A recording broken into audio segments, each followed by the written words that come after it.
So I was rereading some old sermons to try to remember what sermons were. And I noticed I speak to you often about spiritual preparation. And I may not have focused enough on other types of preparation. Many people, when they travel, like to be prepared. They check the weather for their destination.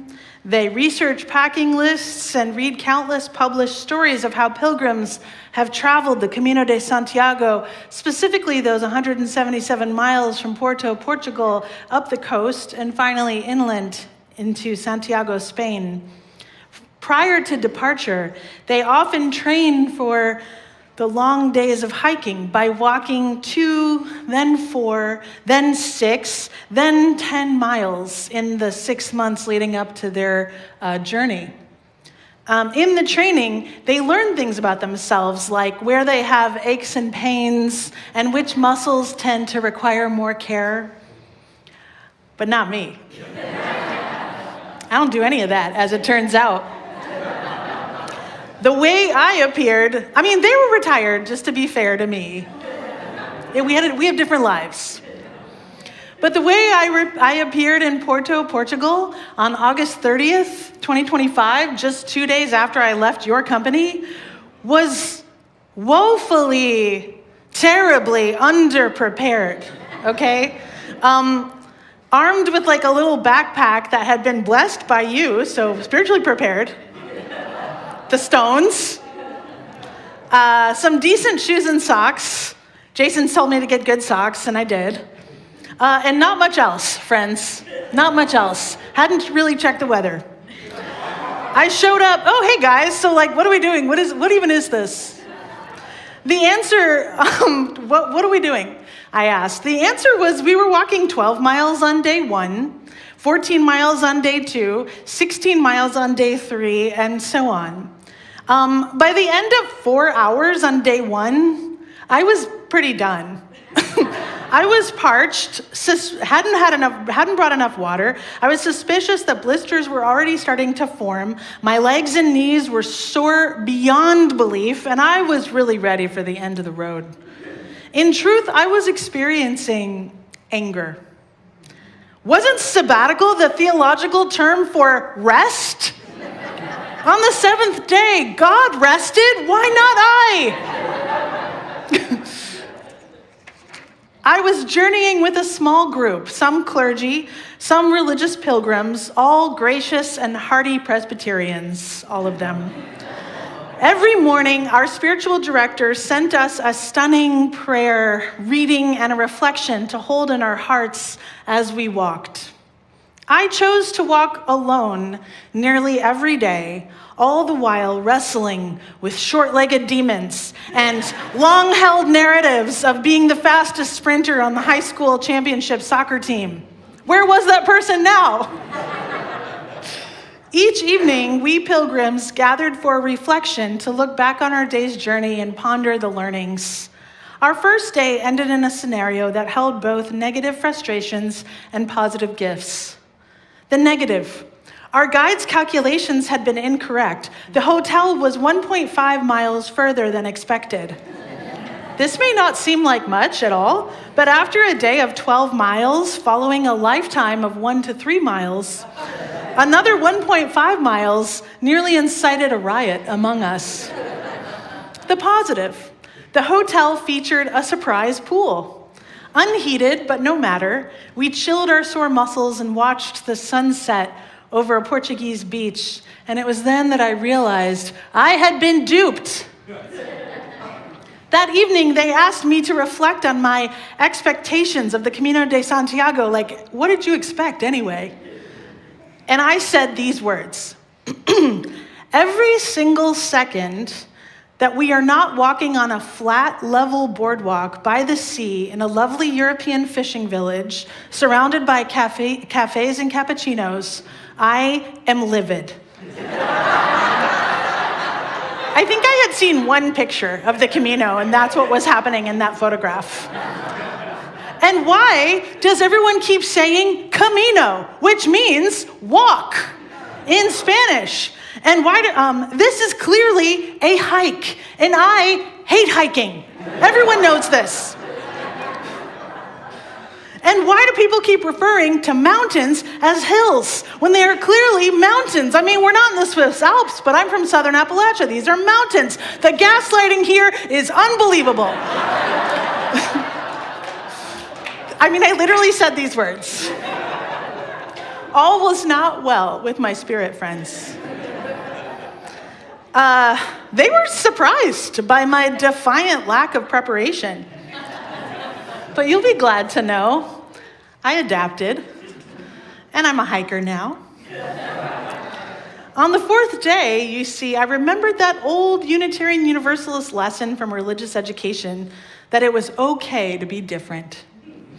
I wanted to walk, I wanted to feel my feet upon the ground, the wind at my back, but I also had a desire for stillness. Like literally, we were just rushing through the most beautiful European towns you could imagine. Everyone's like, we gotta keep going, we gotta keep going. So I had a desire for stillness. Certain towns invited me to pull up a seat and stay a while, bustling with Portuguese people, shops, cafes, often a beautiful cathedral or convent. Could I take a bus and call it a pilgrimage? I don't speak Portuguese, but I do understand public transportation. I found a bus toward a general direction, and over a few long hours, and honestly, in truth, what ended up being extra miles, I meandered my way back to the route, the Camino. But was I a failure now? How do I approach the group now? After having ridden a bus for a couple of miles while they had walked in the hot sun, the August sun. And how could I face myself after having found a shortcut? Even though I knew there is that adage on the Camino, everyone walks their own Camino. Still, I was cycling in these feelings of failure, resentment at myself for the shortcut. The thing about walking is that you must always breathe in and out. Like a pendulum, you must breathe in and out. The Buddhist monk, teacher, and writer Pema Chodron says that practicing Tonglen, which is a form of Tibetan Buddhist meditation, also known as sending and taking, has to do with cultivating fearlessness. When you undertake this practice for a long time, you begin to experience your heart as more open, she says. You begin to realize that fear has to do with wanting to protect your heart. To protect your heart, like the rib cage that the poet mentions. Pema Chodron, had been doing one kind of meditation called Shamantha for years. Shamantha focusing on tranquility and calm, kind of what you think of as like classic Om meditation. She had been doing that for 7 years before she switched and began to practice this other meditation called Tonglen, sending and taking. Tonglen is a meditation practice designed to cultivate compassion by reversing the instinct to avoid suffering. It is a meditation practice designed to cultivate compassion by reversing the instinct to avoid suffering. It involves visualizing, inhaling the pain and suffering of oneself and others, and then exhaling or sending out peace and healing and relief on the out-breath. This is very difficult and can actually take you to some very dark places, to be breathing in your own suffering and the suffering of others. After undertaking this new practice, she realized she had been using her earlier years of Shamantha, tranquility, to avoid suffering, to avoid feeling hurt, to avoid depression, discouragement, or bad feelings of any kind, until she was afraid to feel bad at all. Buddhism talks about the bodhicitta, a word meaning the awakened heart, or also the courageous heart. This is the wisdom of no escape, no one but you to reckon with. Bodhicitta has 3 qualities: precision, gentleness, and openness. Be precise, Yes, but not too forceful, not like slapping yourself on the hand for your lack of precision. Be gentle, and then open to what insights might come to you. Maybe some of the thoughts are the wrong thoughts. You let them go by with gentleness, but then get precise. What do you want to bring in? And then open. What do you want to cultivate in the world around you? The purpose of Tonglen is to cultivate bodhicitta, to awaken and cultivate your courageous heart. It is said that you begin with maybe a thimbleful of courage and a tremendous aspiration to open your world and be a benefit to yourself and others. Something amazing happens next. By the willingness to do Tonglen, you do begin to open yourself to the suffering of yourself and others, to really face it, which awakens your courageous heart. And then you discover you have more than a thimbleful. You now have a teacup of courage. We all have a soft spot within, in our heart, and negative self-talk and resentment form around it because we are trying to cover our soft spot. The negativity and the resentment are a shield. It is because you are tender.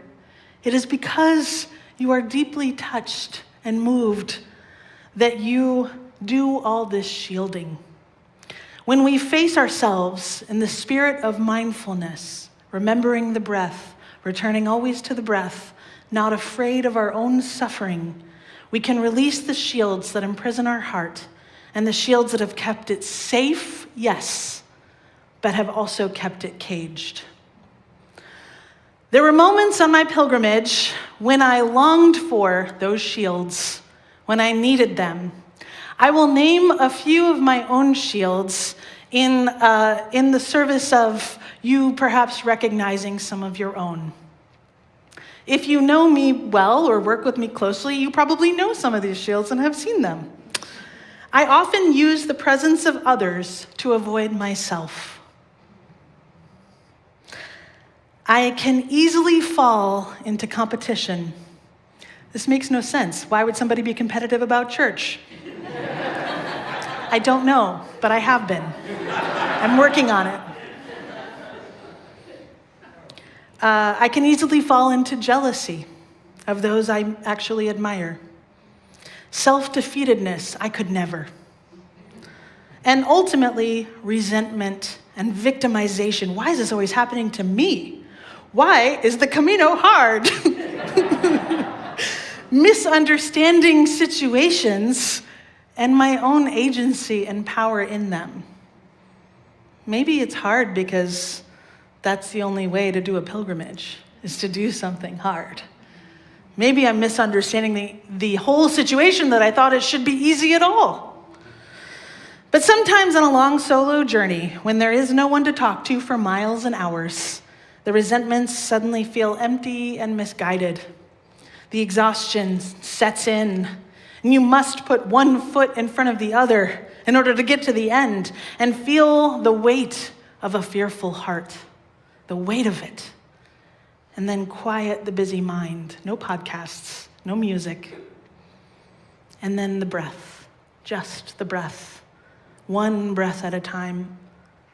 And then the breath became, for me, a gratitude prayer. Thank you for breath. Thank you for this body that can make this walk.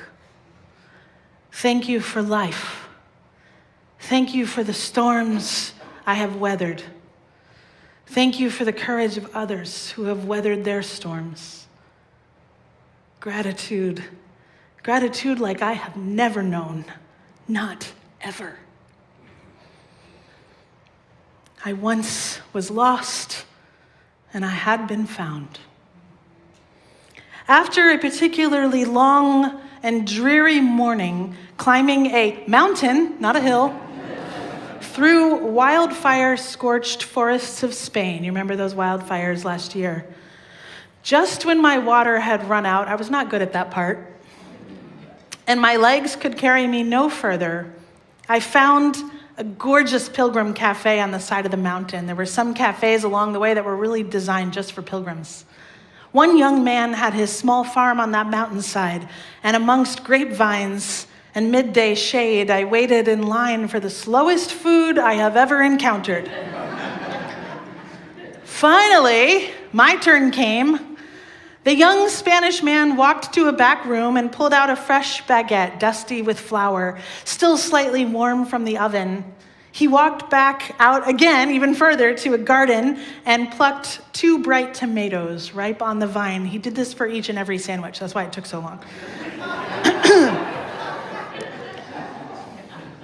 And I watched him as with precision, gentleness, and a slight smile of openness, he carefully and evenly sliced the tomatoes.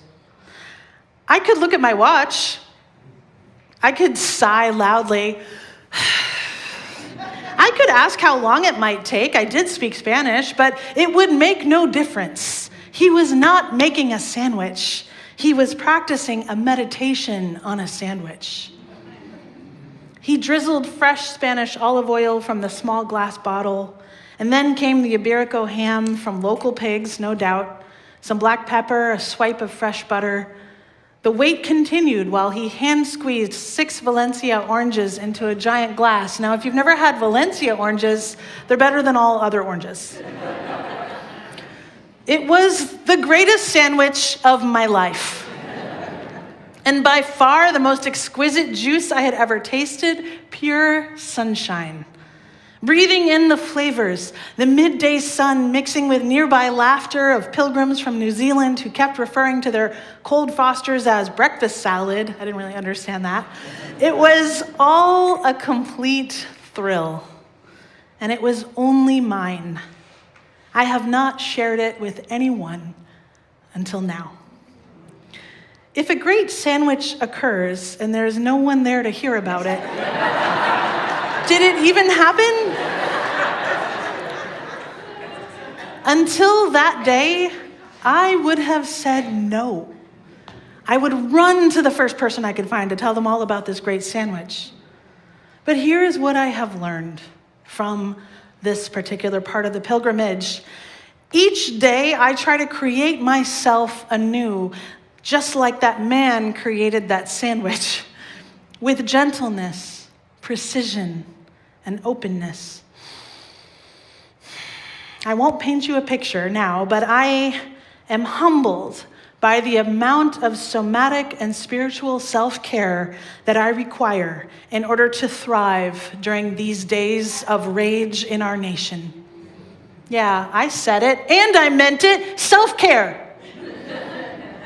It's easy to think self-care is simply a series of preachy Instagram posts, candles, beauty products, bubble baths, and yoga pants, mainly accessible to well-off young people in expensive urban or suburban areas. However, did you know the origin of today's self-care industry are actually deeply embedded in the Black Power movement of the 1960s and 70s in underserved communities across the country? The Black Panther Party popularized and politicized this concept and the definition of self-care in the United States during the height of the Civil Rights Movement. Trailblazers and former Black Panther leaders Angela Davis and Erica Huggins adopted mindfulness techniques and movement arts like yoga and meditation while they were incarcerated. Following their release, they both began championing the power of proper nutrition and physical movement to preserve one's mental health while navigating an inequitable socio-political system, creating wellness programs for adults and children in rec centers across the country in neighborhoods like Brooklyn and Oakland. Self-defense was also a key component of the Panthers' famed 10-point program, outlined by co-founders Huey Newton and Bobby Seale in 1966. By the time the 10-point program was modified in 1972, medical racism had become an increased focus. So yeah, before it was co-opted by white lady yoga culture, the concept of self-care was a radical communalist stance for when your government wants you sick, suffering, or dead. Now I know Many people in this room, including me, have really only known a nation that at least ran on talking points of keeping most of us safe, protected, upwardly mobile, and thriving. Not anymore. Not anymore. So when your government wants you sick, suffering, or dead, you need to love yourself a lot harder than ever. You need to feel yourself walking upon this earth with the breath of dignity. You need to take good care of your skin. You need to make that dental appointment. You need to prioritize feeling rested while you can, because the struggle, the fight will call you, and you need to be prepared and ready for that. So rest while you can, fight while you can. So, because we are suffering in ways we maybe have not known, or at least have not known in a long time, we are going to send ourselves healing. We are going to send ourselves compassion. And in this way, we can turn a thimble full of courage into a teacup. Because maybe one day, very soon, we will find ourselves deeply organized, taking ourselves to the streets every day with our marching orders, just like our neighbors in Minneapolis. And by then, we will need to have a Stanley Cup full of courage, or some other larger vessel that I cannot think of. I want to read you the reflection I held in my heart, the prayer that I held in my heart on the day of the divine sandwich, when I realized that I was worthy of such a sandwich. The day when I realized what it meant to address my own suffering, my own feelings of not good enough, with gentleness, precision, and openness. It is called Prayer Song from Ghana, written by Christine Walters Painter. Journeying God, pitch your tent with mine so that I may not be deterred by hardship, strangeness, and doubt. Show me the movement I must make toward a wealth not dependent on possessions, toward a wisdom not based on books, toward a strength not bolstered by might, toward a God not confined to heaven. Help me find myself as I walk in others' shoes. Amen.